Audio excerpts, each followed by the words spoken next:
This week in Counter-Strike, G2's drama is unfolding in front of the public eye, the major team list has finally been finished, and of course, there has been a few interesting roster moves. So we'll start by talking about this week's roster news. Now, we do have some pretty interesting things here. First of all, Skulls is getting benched on Furia, and Perfecto and Dexter are free agents, which I think they're pretty good players, and I'm excited to see where they're going to end up. Yeah, I mean, so I read this Dexter one, and I read it and I was like, oh, Dexter became a free agent. That's actually kind of cool of Falcons to like actually let Dexter be a free agent because of how well he did or something. And I was walking around for like 2-3 days listening to I listened to a podcast and I was like, wow, they predicted that Falcons will let Dexter go. And then I realized it's actually just Dexter.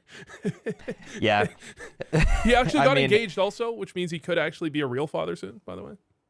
Oh. Okay. If you're not read up on this one, teams. I'm really not. Yeah. Okay. So Dexter used to have in his Twitter bio that he was a father, and so teams weren't contacting him because they didn't think he would move out of Australia because they thought he wasn't actually a father. Oh man, that actually makes a lot of sense, but that sucks really bad for him. I mean, there's a lot of teams right now that could benefit from having an IGL like Dexter. I mean, he has gotten a couple of opportunities in the past. I think he was IGLing for Mouse before he went back to... Well, actually, I don't even really know where he was. FlyQuest? Yeah, he went to FlyQuest, yeah. Okay. Yeah, I mean, he could definitely... I could see him going to a team in NA at some point, or who knows, maybe he's just done from here on. The one that I'm actually most excited for is Perfecto. Perfecto being a free agent is a long time coming. I think he's been stuck in contract jail for a while now, and a lot of teams are probably going to be interested in him. For a while, people were suggesting that Perfecto goes back to Na'Vi, and since Navi's having some troubling times, we'll say, it could be something worth talking about again. Yeah, but I mean, who's he going to replace on Na'Vi? He's going to replace... Yeah, who would he replace? I don't know. Emo? He plays like bit roles, right? He plays like the anchor roles. Yeah, but either way, wherever he goes, he will definitely be welcome. Maybe phase Perfecto. It's tough though, because like teams are kind of... CS is evolving so quickly now that he's been out of the scene for so long that it's kind of... It's just who really is willing to take the risk. It might be that he does one of those like tier 2 kind of mixed teams for a little bit, and he's like, hey, let me prove that I've still got it. Right. You know? I mean, he could have the same thing that Simple had happen to him, where he just comes back and he's just not the same. And if he goes into a tier 1 team right away, he might suck, and then his career is over. I mean, more passive riflers are the ones that have struggled the most in CS2. Right? Yeah, so most likely you're right. He'll probably go to some tier 2 team to prove himself again. But either way, I'm still excited to see where he's going to go. And another thing that I'm really excited for is this video's sponsor, SkinsMonkey. Now, if you're not familiar with SkinsMonkey, this is a trade site that allows you to take some of the old and crusty skins out of your inventory, and you can actually trade them in for something a little bit new, a little bit shinier than what you have right now. And it's really easy to do this, actually. All you need to do is log in through Steam, pick the skins that you don't want to use anymore, grab the ones that you do, and then click trade. All trades will pretty much happen immediately, and any balance that you don't use in your trade actually stays on the site for you to use for any future trades that you decide to do. And right now, if you use the link in the description, you can actually get a 35% deposit bonus, and that's good for up to $100. So let's say you deposit $100, you would actually get $135 on the site if you use my link. So make sure you check out SkinsMonkey, and let's hop right back into the video. This one is interesting. Skulls benched for presumably and rumored to be Yakinder. I don't know what's going on with this Furia roster. I mean, this is the second week in a row that we've got a real head scratcher of a move. I don't understand what you see in Yakinder. I mean, just look at the Liquid lineup he was on. Like, he might single-handedly have been the reason why they weren't winning games. He wasn't, but he could have been, because he was not performing in his role, that's for sure. So I'm curious to see how he's going to play in a Brazilian team. Admittedly, Brazilian teams are known for being more aggressive, so it might suit him better, but I don't know, man. This is not a move that I'm happy to see, personally. Does it surprise you to know that Liquid with Yakindar peaked at number 6 in August of 2024, and since then they have not been that high in the ranking again? Yeah, actually, it does kind of surprise me. Sorry, because number 9 HLTV, number 6 VRS. Sorry. Okay. Yeah. I mean, even with that being said, I mean, it was still clear that Yakinder was hindering them in a lot of ways. I mean, just by watching them when they had JKS and NAF, who are very passive riflers, and then you have Yakinder, who's like full send it, and we have Twist IGLing for some reason. It just wasn't a very good team dynamic. And if they did get up to 9 on HLTV, then I mean, fair play, but we want them to be at like a tier 1 level, like top 5 in the world if they're going to be playing with players like that. The problem at least in my opinion. Yeah, people are going to forget that Yekindar was this insane prospect when he was on VP. He had so much potential, and he really struggled on Liquid from an individual perspective. But I think he has been, I don't want to say he's been vindicated in that, like, he still was individually, very obviously, performing badly. However, when you look at how Nertz has been on that roster, Nertz is still going, like, when it was Yekindar was going for way too many openings, way too many entries. And Nertz is also going for a ridiculous amount of entries. I think it's what Liquid wants. Now, obviously, again, it's not that Yekindar was playing well. He was obviously playing badly, and Liquid has looked a lot better with Nertz in my eyes, even with the IGLing problems. But maybe if you have a Furia team that doesn't want Yekindar to play as aggressive, or they have more of a balanced roster, maybe Yekindar can feel more comfortable playing more passive, and he doesn't try and, like, maybe he was trying to push too hard to make plays that he felt the team needed, and that, like, really put him in a bad state. But again, he played pretty bad, like, admittedly. Yeah, but he also played basically the same role on VP when he was on that roster. At least if I remember correctly. He wasn't as aggressive, I don't think. But yeah, he was just better. I mean, nobody's going to say he wasn't bad on Liquid. It's just that maybe the reason he was bad was because he felt he needed to make all these moves to, like, give his team a chance, and that kind of, like, compounding, he lost confidence, all this other stuff. I'm cautiously, I don't even want to say optimistic. I'm a level below optimistic, but I think it's possible it could work. Maybe, but I'm more sad to see that Skull's just been thrown from that Liquid roster to the Furia roster, and now he's just been benched again. Like, is he really the problem, or has he just not found a team that works for him? Actually, if you think about it, it could be, it's kind of a necessary change. Actually, this is, the more I think about it, the more this is a proactive change, because you lose Cello, that's like your aggressive rifler, and you have Fallen switch to rifling. You're going to have him be that guy? Probably not. That is what I said last week. I thought maybe he would play like a Kerrigan-style IGL, like running around, but yeah, I mean, cooking. You're still missing kind of like that player that's going to be aggressive and frag out, because Fallen's just not going to frag out. So he could play the Kerrigan style, but I think then you still need someone that's aggressive behind him. You replace Skulls with Yekindar, then you're kind of thinking, okay, it's actually Cello for Yekindar and Skulls for Fallen rifling. When combined, I think those moves make more sense. It does suck for Skulls, though. And not only does it suck for Skulls, it actually sucks for almost any team that didn't make the MRQ. There's a lot of teams that, well, that didn't get the results that they were hoping for, to say the least. Yeah. So we've got what? Fnatic bought Jambo for 600K and then missed the major with him, which is kind of crazy. Astralis missed the major and everybody cheered, apparently. Metasport make the major and Gamer Legion missed the major. And is there any other teams that, like, really big misses? Big misses, I'm not so sure. I know that there was a couple of teams that made it, that it was their first time making it, like NRG, who've been, working in the NA scene for a while, first major since 2019, which is nice. I will say, I think people cheering about the Astralis one, it's hilarious. I mean, that team is just clearly mismanaged. There's so many things wrong with it. This is their 5th major that they've missed in a row, which, if I tell you that, it just doesn't sound real. Like, we're talking about an organization that won, 4 total majors, and then now they're missing 5 majors in a row. Like, you just can't have that. I don't understand what's going on with this roster. Like, is it done? Are they going to scrap the entire thing? Like, we got to be getting close to that point, right? The crazy thing is there's, like, things working on the team, and I feel like from a macro perspective they look pretty decent, but then there's always something that just looks awful, and just, like, the team just doesn't work. It's one of those teams that is less than the sum of their parts, and the reason I feel bad is because I feel like Cadian's going to get all the blame for this, when I just don't think he's working on this roster, even though he's doing some things right. But also, people memed on Falcons for, like, people talking about, oh, well, it's hard to play with the threat of, like, imminent removal over your head. But that feels like when I watched Astralis, when I watched map 3 versus Bait, the map to get them into the major, they just played like they were going to get cut from the roster if they lost this game. They were all so scared. And it's like, yeah, that's Astralis. That's the problem with Astralis. If they were playing freely, I think they win that map. 100%. I mean, and this is something that I worry about, like with the Fallen move we just talked about last week. I just don't know if Cadian not being an opper is viable. I mean, you have Device, who is clearly going to op over Cadian in every universe, but it's like, again, you have Cadian, who's been opping for I don't even know how many years at this point, and then you just put him on this roster and he's just supposed to rifle. Like, he's not going to be the Cadian of Heroic. He won't be, and it doesn't make any sense for him to be trying to be forced into this roster. I just really don't approve of this. Yeah, not much to say about that. It's just true. You're right. I don't know if he's going to be a great rifler, but again, it just, to me, I don't want to be the guy. I'm like not trying to defend every like hated player, but it really does feel like a lot of these games don't feel like they necessarily. The team doesn't have the chemistry. They don't have synergy. And is that because Cadian's rifling? Could be, but it could just be that they're just some teams you put them together and it just doesn't. It looks cool on paper, but it just doesn't work for some reason. The players are on different wavelengths, and maybe that's on the IGL. Sure, maybe that's on the coach though. You know.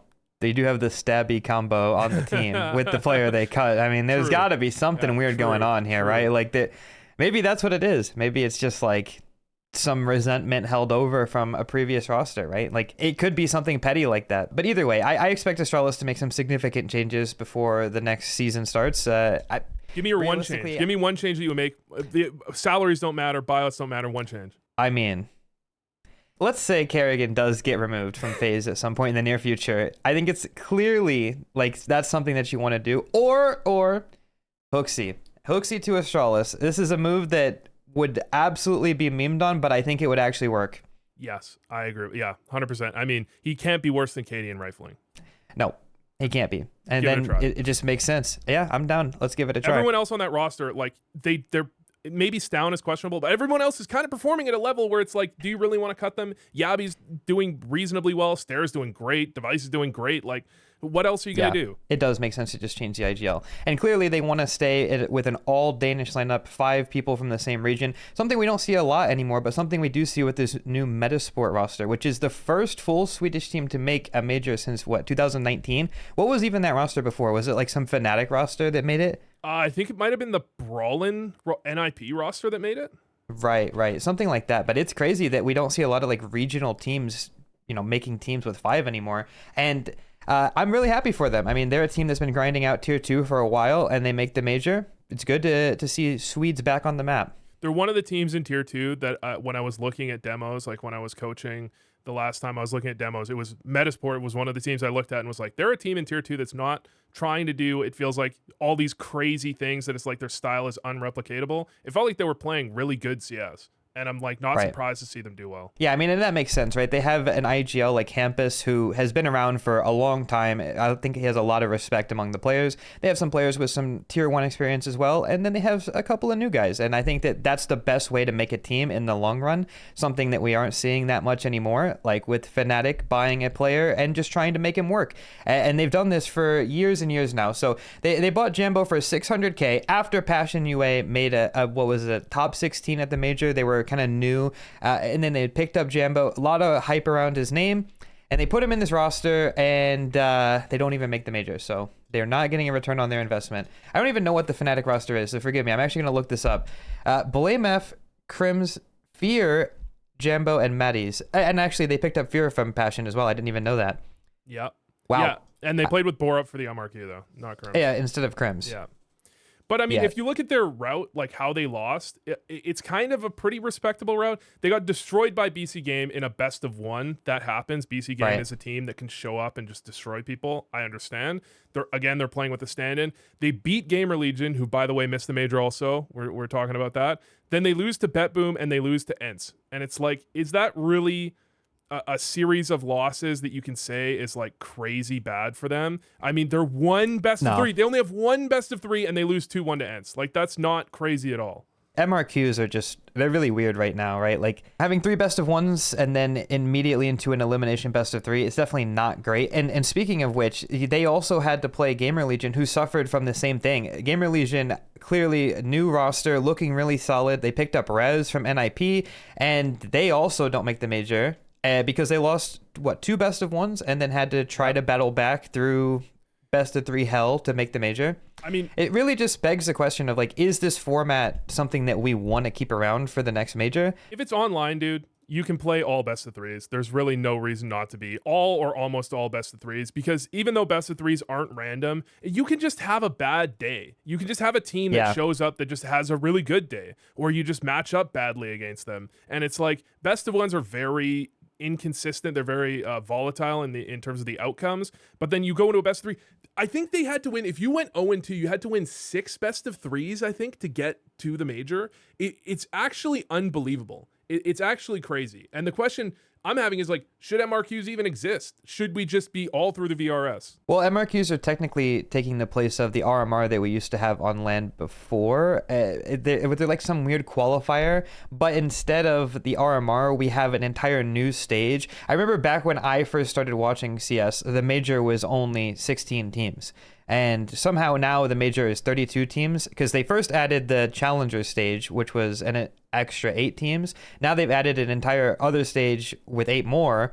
And I'm not really sure. So I think the stage 1 of the major having 16 teams that you normally wouldn't see at a major is kind of taking the place of the LAN RMR, right? Yeah, I mean, that's kind of the argument I think that could be made, that the MRQ, it's almost like a packaging problem, because if you go back, the MRQ really is just it's in the slot that the online qualifier for the RMR was, and the RMR is now part of the major. So the MRQ is really like, if you go back with it, it's kind of not any different than the qualifier for the RMR.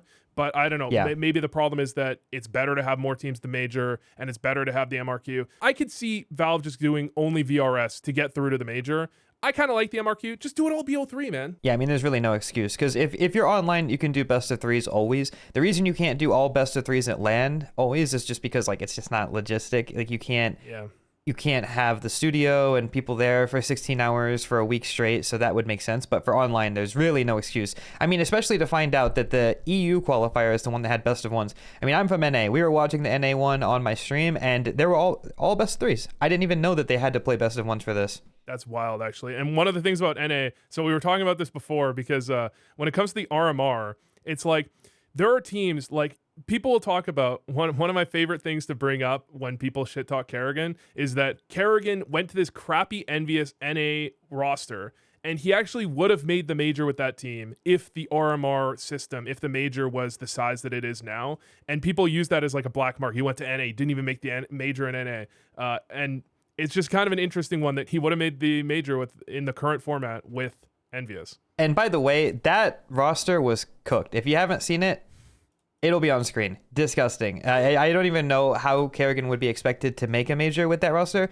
but Vu is right. If we had the current format, we would have had Envious Kerrigan stickers, which would have been great for the org. And speaking of Envy, I actually heard that they're looking at buying a CS team again. I have nothing really to say about this. I'll just believe it when I see it, to be honest. That's all I got. You're really gonna... Okay. Yeah, well, the thing is, like, TSM is in Counter-Strike, or did they drop out of Counter-Strike recently? Out of Counter-Strike. They were in Counter-Strike for a while, for like quite a while, and I would forgive people for not knowing that they were in Counter-Strike for all of 2024, looks like all of 2023, like most of 2023, They were in Counter-Strike. And they were just like, what was their roster? Let me look what their roster was. It was they had some roster with like Valdi. Yeah, Jax, Cypher, Valdi, Moto, and Inters. These NA orgs getting back into CS, they just got to do a better job. We've had TSM came back, left. Cloud9 came back and left twice now. Yeah. Maybe Envious could do a little better. I mean, there's a couple of teams right now that are in contention for qualifying for a major with the current system that I could see them maybe supporting, but they'd never do that. I feel like Envy probably only wants a roster that's guaranteed to make the major, as every org does, so that they can get a return on investment. I don't see it happening. Like, I'm not to be a negative guy. I don't think they're going to do it. I think teams like baiting this stuff, right? Yeah. I think that they'll poke around a little bit. We might hear some rumors about some rosters. Maybe they'll end up with like a tier 3 team for a month or two, and then they'll just scrap it again. That's typically how it goes, right? I mean, there's some behind the scenes drama. It's kind of public, so I don't mind speaking on it. Like TSM was looking at buying an NA team recently. They actually got together and they were scrimming under the name of TSM. I think Vanity was going to play with them, and then they just didn't. They got an entire roster together. They were scrimming, and they just didn't invest in the team. Seriously. Yeah. Okay. Well, yeah. So, like with TSM doing that was just like a month or two ago. I just don't see Envy coming back. There's just a lot of drama with like these older orgs like Envy and TSM and even G2 potentially. A lot of these organizations are heavily mismanaged, in my opinion. And now that G2 have lost Nico and m0NESY, seemingly for management issues, I can't help, but we got to talk about this. So this G2 drama is getting ridiculous. Now that everything is coming out with all of the players gone, I mean, what is even... help me understand. What's going on here? Okay, so you had a Mondesi interview. He did an interview with Banks, and that was like 2 hours. You got a Swanee interview, who was their coach, like just before he was their coach with Hooksy for some time, I believe, where he was talking shit about G2. You've got a Snacks stream where he was apparently dropping everything because Mondesi was like just dropping all the deets, the sick deets on that podcast with Banks. And I'll list out a few things. We got Mondesi says Hooksy is the best IGL they had. Mondesi wasn't consulted on almost any roster moves. Nobody wanted Taz. Mondesi wanted to go to the C9 super team. We got more stuff from the Snacks stream, right? Like Snacks is saying like he's not even sure if Mondesi was trying his hardest in the final against Falcons. That he says someone refused to play if Hooksy wasn't cut. Come on, Austin. It's like we have to like piece it together like a detective. Like Mondesi said this, and Snack said this, and Swanee said this, and I don't know, man. Like, okay, first of all, let's talk about this. Hooksy was the best IGL that Mondesi played with, according to him. Let's keep in mind that we're comparing him to Snacks and Alexi B. Something doesn't add up here. I guess to be fair, they only played with Alexi B for a little bit, so he might not really know, but this statement is basically nothing, right? Like Hooksy compared to Snacks, who's better? All right, moving on. Like, what? I mean, come on, dude. I'm more excited to talk about like the potential of him going to the C9 super team. I mean, obviously that team, if you don't remember, was the one with like Nafany and Shiro, right? I think that was still the roster. Yeah. Or maybe I'm wrong. Or maybe that was like when Boomage joined. I think that was. I don't know. Cloud9 they've had so many rosters, I can't even keep track anymore. But that would have been interesting to see Mondesi maybe replacing Shiro. The idea that Mondesi might not have been trying in the Falcons final that they just played, I don't believe that, but it does beg the question. Like, there is a little conflict of interest there. I don't know. Maybe there's a lot. There's just really something went wrong. I can understand the Hooksy one. Sometimes players, when they're talking about the best IGL they had, it can actually just mean that they felt the best under that IGL. And definitely Hooksy was an IGL that let the players do their thing and tried to formulate around that. So it kind of just makes logical sense that, you know, if Mondesi felt like Hooksy kind of let him do his thing, then he would like Hooksy the most, even outside of if he's the best IGL or not. Like comparing him to Alexi B, maybe, I don't know how long Alexi B and Mondesi were together, right? But maybe Mondesi was also kind of younger at the time. But I think players oftentimes I see that they just prefer IGLs that in their mind they're playing their best under that IGL because they're not selfish, but obviously you think most about your own feelings when you're saying your favorite of anything. But then like a lot of this stuff with G2 is like suspect. I mean, apparently Hooksy didn't want Taz. That's what's being said. Like they asked if Hooksy wanted Taz. They decided to get Taz anyways, which is really weird. I mean, I can see why he got cut. He kind of had to get cut after that, like after the Dallas thing, but it's just weird. It's just weird. And that goes in with the JKS thing where apparently a lot of players, I think Mondesi said he really liked JKS. I think he says that in this interview. And he was like, he didn't understand why he was cut. And it's like, I understand you don't want the players to have all the power. That can go really wrong. Just look at teams throughout history. Like Liquid is one where you could see players had a lot of power, and sometimes that means they make weird moves. It feels like the players on G2, and when you connect the Mondesi interview with what Nico has said, the players don't feel like their input is valued and respected in G2 is what it seems like to me, or that's at least the impression they're giving. And that's not going to help you pick up players, right? That's not going to help your team. Yeah. Management has basically killed G2, and we see that again. Like look at this. They gave Nico to Falcons, right? Like earlier this year or maybe at the end of last year, and then they come out and say, well, we could have kept him if we wanted to. Well, you could have kept Nico if you wanted to. Why didn't you want to? You know that Mondesi has talked very highly about playing with Nico. You know that if Nico goes, you will lose Mondesi. So why would you want to lose Nico when you know that it will eventually lead to you losing Mondesi as well? It doesn't make any sense. Like, I actually don't understand how they're running the team. Like, sure, okay, maybe the players shouldn't have all of the decisive power on the roster, but you have to at least value their opinion, right? Like, you're picking up a coach that, again, nobody wants. You're cutting a player because one player said, I won't play if he's here. You're giving your star player away knowing that it will lead to the downfall of your team. What is happening? Look, I think it's a little bit of cope that they could have kept Nico because the rumors at the time were that they were asking Nico to take a pay cut. So I think the point was true. But why would you say that? Like why would you even like go out and put it on record? You're saying on Twitter, yeah, we could have kept him if we wanted to. It just doesn't look good on you. I think they're just trying to save face.